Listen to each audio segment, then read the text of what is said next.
everybody. Well, he wanted to contribute. Today's video is going to be on the subfloor installation for our Skoolie. It just kind of covers the process, kind of quick, start to finish. Just what we did for our subfloor installation, what worked for us. If you have any feedback, any questions, feel free to drop a comment. Otherwise, check it out and enjoy. When we got a hold of the bus, it was pretty grimy. There was gum wrappers, pencils, dirt, all kinds of stuff everywhere. So we shop vacuumed all that out, and then afterwards we scrubbed it down with some soapy water and a sponge just to make sure everything was nice and clean. To seal the holes in the floor from where we pulled the seats up and took those bolts out, I went ahead and used an exterior sealant and glued pennies down on top of those holes. So I just kind of put a little dab over the hole, put the penny into it, and gave it a little twist just to make sure that everything was sealed up nice and tight. We decided to use furring strips to help support the weight of the plywood subfloor so there wouldn't be any kind of mushy sections, and also to help keep the insulation in place so that way we wouldn't have to glue it down to the bus floor. That way, if for any reason we or anybody else wants to take that up at any point, it won't be such a pain. So we went over to Home Depot and grabbed some 1x3 boards and cut them down to size. Because I wasn't thinking ahead, I had already glued down those pennies to cover the holes, which made it a little bit harder to scrape off that surface rust, but really, as you can see, it wasn't difficult at all. It was not thick. We just ran over to Harbor Freight actually and grabbed a wire brush and scraped off a little bit of that surface rust, as you can see Wayne is doing here. It really did not take long, a couple seconds, and it came up real nice and easy.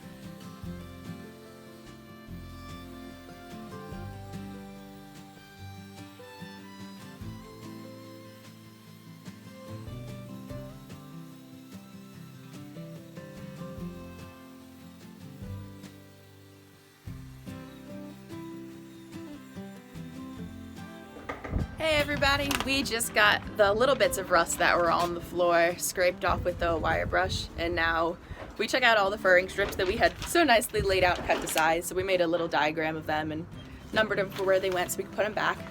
And now we are about to shop back out all that rust that we scraped out, and then we'll spray it with our rust stopper from Rust-Oleum that we got from Home Depot. Yeah. And then once that dries, we'll be able to put the furring strips back down and glue them down with our liquid nails.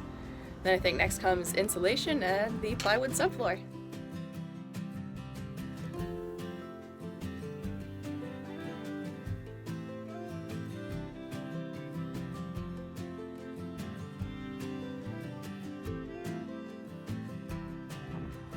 Woo!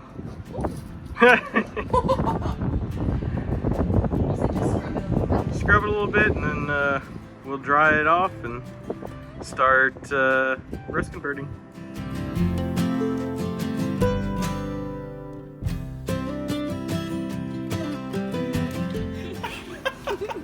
What'd you get? Rust converter. There's a little bit of surface rust on the floor of the bus, right behind the wheel wells and next to the driver's seat. So we're going to spray a little bit of converter on it so that way the rust doesn't continue spreading. And we can then start putting down the furring strips and start on the flooring.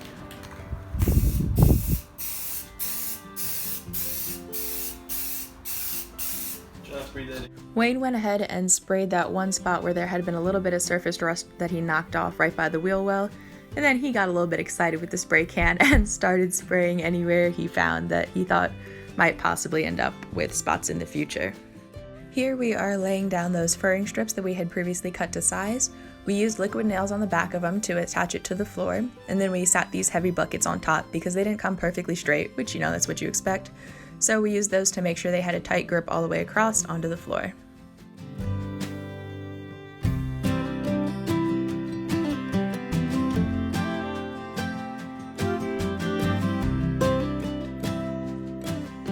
Update time. What did we get from the Restore Habitat for Humanity? So we went to pick up the countertop that we bought a couple days ago and put on hold, and when we were out back waiting for it, we actually were parked right there, and a guy pulled up next to us who was bringing over this lovely metal sink. And I asked him, because I couldn't tell if he was a manager or what, because he kind of was acting like he'd been there before. And I asked him if, it was going in to be sold, and he was like, yeah, why, you need it? And I said, yes, exactly what I'm looking for. And he said, all right, well, it's yours. So we got that awesome sink for free, which is going to be a huge help. We picked up our countertop and we put a hold on and some cabinets. So, some big progress. Very excited for that. Yeah, now we've got pretty much, I'd say, what, 75% of the interior components of the bus, like the major stuff. We just need to pick up finished bits. We're gonna start breaking down pallets here soon for finishing. And then also, I did pick up a couple tools. I got a creeper, an old drill, and a vise, so you know, always about that upcycling, that recycling life. So. And we got some spray paint to spray over the covers for the 8-way light system, and then I am going to paint little sunflowers on them and spray over it with the clear. Yeah. Because we have to have those covers and covered and disconnected to be legal. Yeah. And now we're going to start laying the insulation down on the floor. We got the furniture strips in. They are liquid nailed down, ready to go. I do need to add a couple screws to this one and that one just because the floor kind of curves. It's kind of concave. Here, I'll get down here and show what I'm talking about. So right here, got a little bit of a gap. Just, you know, part of the bus, just the design of it. So what I'm gonna do is actually put a couple screws through here. I put a little kicker in there, and then I'll put a couple in either end just to make sure that doesn't go anywhere. And then we'll do some trim to make sure you can't see this gap there, make it look all pretty. But yeah, next is insulation and then plywood, subfloor. So as you can see, we used some foam board insulation that was actually a real pain to cut. But we found the easiest way to mark it was to lay it in where we were going to put it and then push down on the edge that overlapped the furring strip. And that would kind of indent the one side of the foam board, and we were able to cut where that mark was.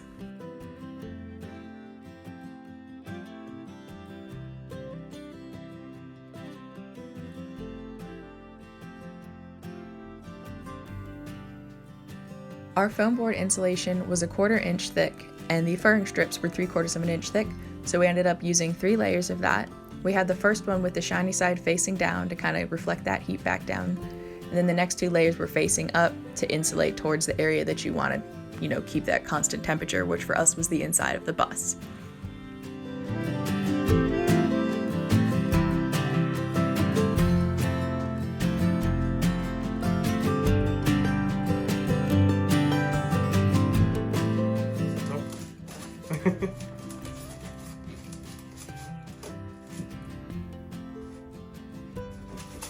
I am terrible at cutting insulation. One of my least favorite activities I have learned. Yay, it's in. And we are, I think, done. Mostly. Woo! Hey everybody, I'm in here rearranging the insulation so that for the individual pieces that we had to cut, the lines don't all lay in the same place.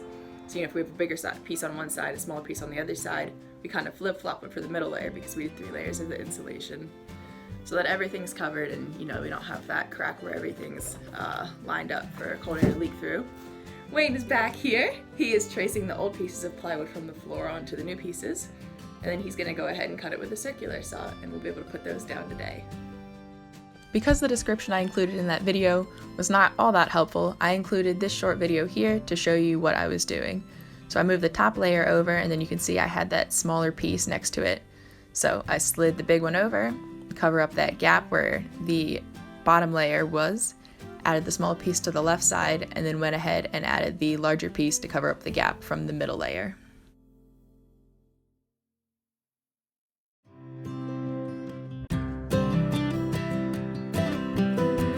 Finally, after much anticipation, we started cutting the plywood subfloor. So we had the big sheets cut mostly to size at Home Depot where we bought them, just, you know, to get them into the bigger rectangles and make those easier cuts. But once we got it home, we were able to use the circular saw and make those more detailed cuts ourselves.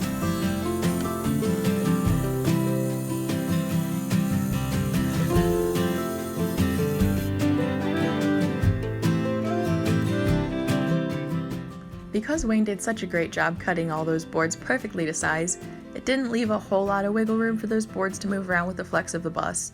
So we actually ended up going back and trimming a little bit off the edges just to make them all fit a little bit better and, you know, leave a little bit of room for that flex.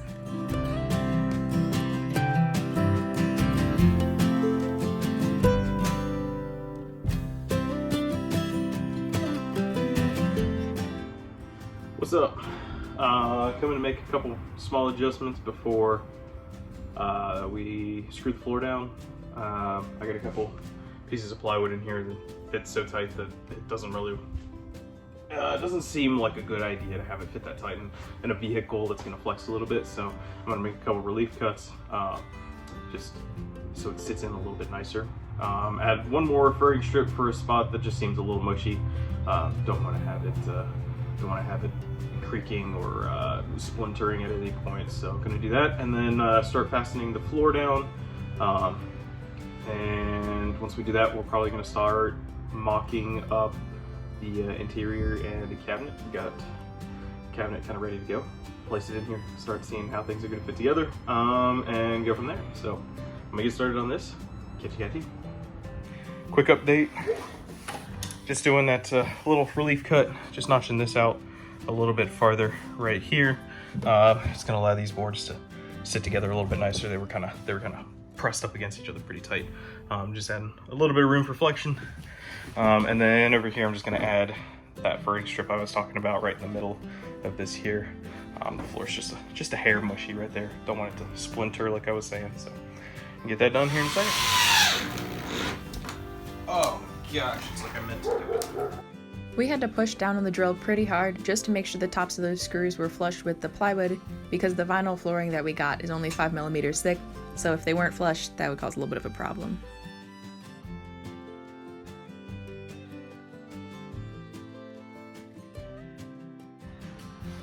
We now have our plywood floor down, so that's a good start. We can start building the interior.